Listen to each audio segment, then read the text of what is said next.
Good morning, countryside. And welcome to the January 9th edition of the UPC Morning Show. Today on UPC, I have news on the shooting in Fort Lauderdale.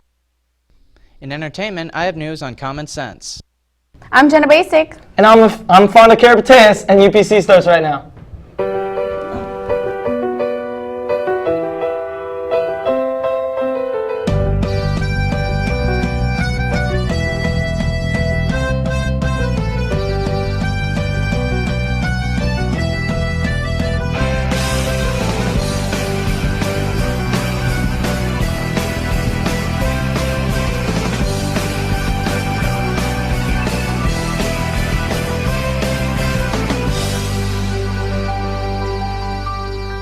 Fort Lauderdale is trying to pick up the pieces after the deadly airport shooting attack that left 5 people dead.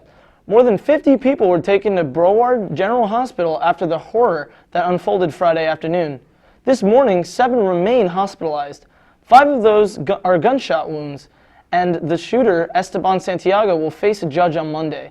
According to the documents filed in the case, he admitted to planning the deadly shooting at Florida's Fort Lauderdale Hollywood International Airport. A federal agent says he told officials he bought a one-way ticket from his home in Alaska to Florida. The charges he's facing are eligible for the death penalty. Surveillance video emerged last weekend showing Friday's airport shooting rampage as it unfolded. Bystanders scattering and dropping to the floor as the attacker opens fire. Law enforcement sources say the gun Santiago used in the deadly shooting was confiscated by police last year after he told FBI agents in Alaska that his mind was being controlled by U.S. intelligence and voices were telling him to join ISIS. Santiago's gun was held while he underwent a mental health evaluation, but got it back a month later. An outrage in Virginia occurred after a couple of customers left a restaurant without tipping their waitress. Instead, she says, they left her racially charged message on the bill. "Great service, but I don't tip black people," was the note scrawled on the bottom of the bill at Anita's Mexican restaurant in Ashburn on Saturday morning. Kelly Carter says it was left with no gratuity by a 20-something white couple to whom she had served breakfast. Her boss says Carter is a loyal employee and beloved by all her customers. It was 2 of her regular customers outraged by the incident who posted the photo on Facebook, and in one day it's been shared nearly 900 times. The local chapter, the NAACP, is also spreading the word. Hearing about the incident, the restaurant's owner says customers are now requesting Carter as their server or just stopping by to give her hugs and money.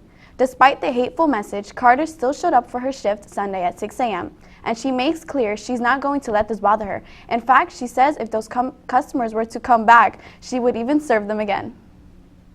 In school news, Friday the 13th, all Gold Gang members need to wear their shirts and meet in the auditorium directly after school in order to have their yearbook pictures taken. The newest round of free books are available in the library. Stop by and take some home. The senior photo will take place in the gym January 11th at 8 o'clock a.m. Biotech Club will be meeting today after school in room D7. Remember to wear iSTEM shirts for the club picture. In entertainment, Chase has news on common sense. Chase?